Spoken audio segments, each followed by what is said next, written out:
Okay, we are back and let's continue working on the enemy system, and in this video, we will make our enemy to actually move towards our player and to chase our player, and well, to achieve that, we will need to make some few things.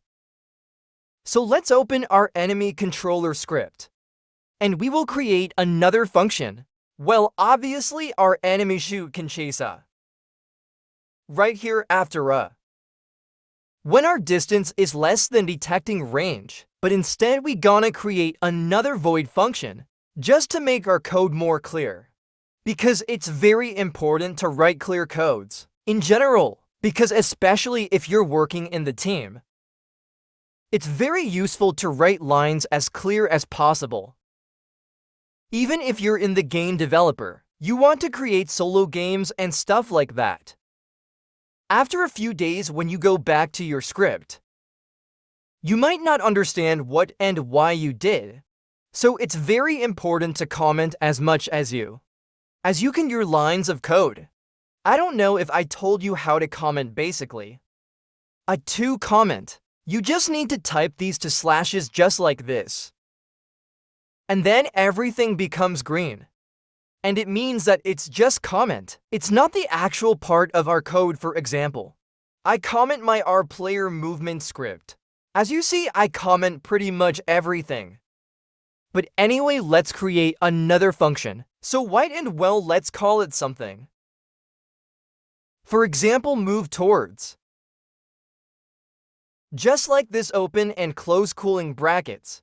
And now, in order everything to work, first of all, we need to take our player's position and store the information about player's position into some new vector-free variable. So we will say vector-free. And let's call this one player position. And it will be equal to our player transform.position. Okay, next step will be to have some direction. And we will also need to have some variable, some container, so we will create director free. Let's call this one direction. And well, it should basically calculate direction from our enemy to our player, and to do that, we can say in brackets with player position, which is our new variable minus our enemy's position, which is transformed towards position. And after our brackets, I will say dot normalized.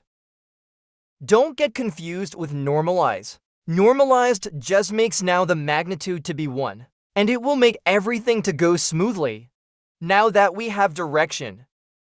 And also, we are storing information about our player's position. We can basically say that's our enemy. So transform that position should be cool, and we can use vector-free.moveTowards method. And basically, this move towards allows us to move game object towards different game object. In this case, we gonna move our enemy, which is transform.position, as we know, towards our player. So comma player position, also we can have some speed. So I will say comma move speed. And we will multiply it to time.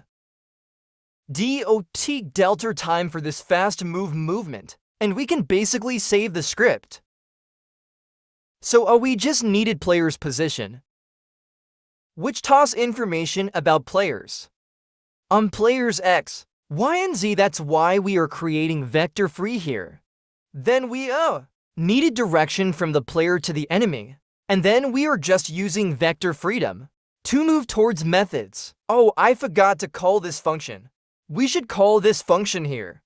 So we will say move towards brackets, semicolon, and we can save the script.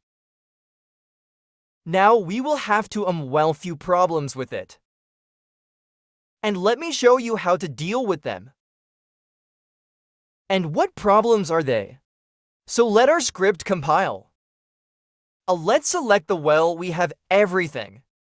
We just need to assign player here. So let's say we were just finding player with attack. So doesn't really matter, okay. Well, I will make the detecting range to be little bit bigger, so 6. For example, let's hit play. And let's check if the enemy is following our player. Well, range is not 6 just yet, so let's go closer and yeah. He is, as you see, following us, but he's in the air. And if I jump, he goes in the even more in height. And also he's not rotating correctly. So we have two problems. Enemies not rotating correctly, and also our enemy's height is bad. So let's fix all of the problems. First of all, to rotate our enemy correctly, it's very simple. We just need to say transfer ... look at and we will say he a player position, okay? So our enemy will always look towards our player. And it will fix our rotation. But what to do with the height? And that's one of the most problems that I see with the beginners, because it seems that we have nice script and everything should work, but well, we are calculating our direction with the player's position, and player's position contains for the X, Y, and Z our player can jump indeed. So we need to change this Y position sometimes. But our enemy's not able to jump right. So we need to only care about X and Z of the player's position. And we should be what we can do. Instead of saying player.transform.position, we can create. We will delete this. And instead, we will create new vector free. And in brackets, we can say player.transform.position.x, and 40, why we not gonna take player's Y position? We gonna take enemy's Y position. So enemy will stay like this in the vertical X. Just like he's right now, he won't be able to go in the air and chill in the air and walk in the air. He will always stay on the ground like this. So we will say transform.position.y. And for the Z, we will take our player's Z position. So player.transform.position.z. So, only thing that we changed is that we took our player's X and Z position, but we did not took Y position instead. We took our enemy's Y position.